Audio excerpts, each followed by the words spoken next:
सिंधी में चवणी आहे त किथे चोर सुञा त किथे ढोर सुञा। उहा चवणी इन सूरत हाल ते ठही अचे थी जंहिंजो ज़िक्र असीं अॼु करण वारा आहियूं।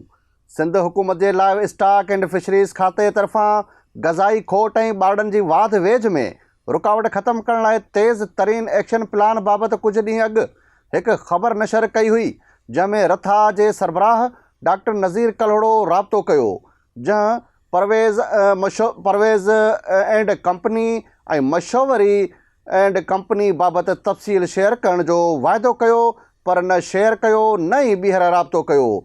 इन खां पोइ खाते जे सूबाई वज़ीर मोहम्मद अली मलकानी सां राब्तो कयो, जंहिं डॉक्टर नज़ीर कल्होड़ो सां राब्ते जो चयो, जॾहिं त सेक्रेटरी काज़म जतोई डॉक्टर इलाही बख्श जोगी सां बि राब्तो कयो वियो, पर इन्हनि न कॉल खणण जी ज़हमत कई न ई मैसेज करण जी का तकलीफ़ कई।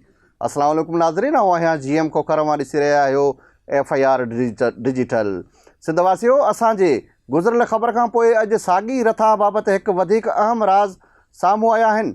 इन्हनि राज़नि मथां पर्दो खणंदासीं, तंहिं करे असां सां गॾु रहिजो। लाइव स्टॉक खाते जे हिन मनसूबे जो मक़सदु सिंध में रहंदड़ मुस्तहक़ ख़ानदाननि खे ॿकरियूं ऐं कुकड़ियूं ॾियणु हो।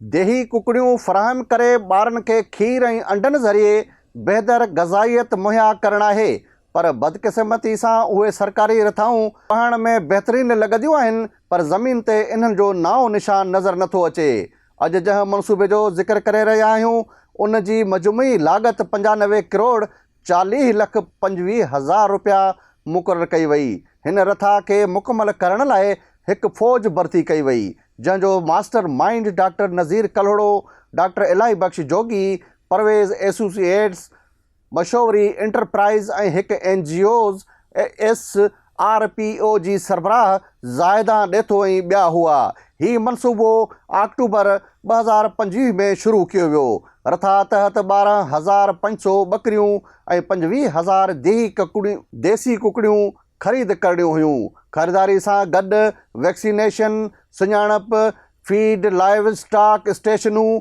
ऐं ॿिनि लाॻापियल ख़र्चनि जा तफ़सील अंग अखर पिणु ॾिना विया हुआ। सिर्फ़ु ॿकरियुनि जी ख़रीदारी ऐं लाॻापियल ख़र्चनि लाइ 44 करोड़ 77 लख 12 हज़ार 500 रुपया मुख़्तस कया विया। इन्हनि मां 2,500 नर ॿकरियूं, फ़ी ॿकरी 34,650 रुपयनि जी हिसाब सां ख़रीद करण लाइ 8 करोड़ 66 लख 25 हज़ार रुपया रखिया विया, जॾहिं त 10,000 मादी ॿकरियूं, फ़ी ॿकरी 33,550 रुपयनि जी हिसाब सां ख़रीद करण लाइ 33 करोड़ 55 लख रुपया मुख़्तस कया विया। ॿकरियुनि जी सुञाणप ऐं हलफ़नामनि लाइ 31 लख 25 हज़ार रुपया, जॾहिं त 12,500 ॿकरियुनि जी वैक्सीनेशन लाइ 20 लख 62 हज़ार 500 रुपया।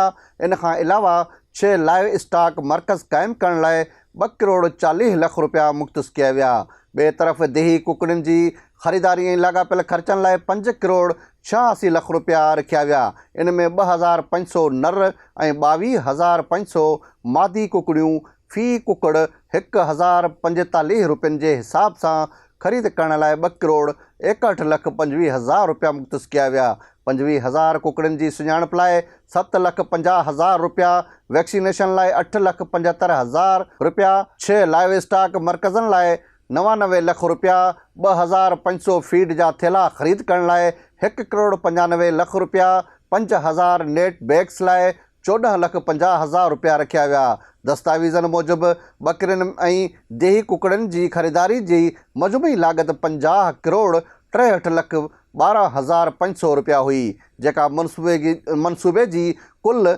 95 करोड़ 40 लख 25 हज़ार रुपयनि जी बजट जो अहम हिसो आहे। मनसूबे जे टेंडर शर्तनि मूजिबि कामयाब ठेकेदारनि खे हर ज़िले में लाइव स्टॉक गॾु करण जो मर्कज़ क़ाइमु करणो हो, जिते साफ़ पाणी, मुनासिब चारो, जानवर लाइ रिहाइशी शीड ऐं कैंप ऑफिसूं मौजूदु हुजनि। ॿकरियूं ऐं देही कुकड़ियूं मुस्तहक़ माण्हुनि में विरहाइण खां अॻु 15 ॾींहं ताईं अलॻि निगरानी करंटीना में रखणियूं हुयूं, जिते सरकारी वेटरनरी डॉक्टर्स इन्हनि तबी मुआइनो ऐं वैक्सीनेशन कंदा। दस्तावेज़नि मूजिबि ॿकरियूं सिर्फ़ु पटेरी, टपरी, कामोरी या मक़ामी क्रॉस नस्ल जूं हुजणु घुरिजनि, जिन जी उमिरि 1.5 साल खां 2 सालनि ताईं हुजणु लाज़मी हो। हर बकरी जी कन में मनसूबे जे मुस्तक़बिल सुञाणप वारी पटी लॻाइण ऐं फ़ाइदो वठंदड़ खां हलफ़नामो वठणु लाज़मी क़रार ॾिनो वियो।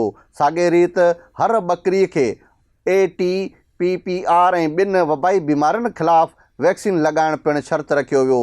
देही कुकड़नि लाइ शर्त इहा हुई त उहे डोमी, मेरी, रेड, फ्यूमी या अहिड़े मक़ामी नस्ल जूं हुजनि जिन जी उमिरि 17 खां 22 हफ़्ता हुजे।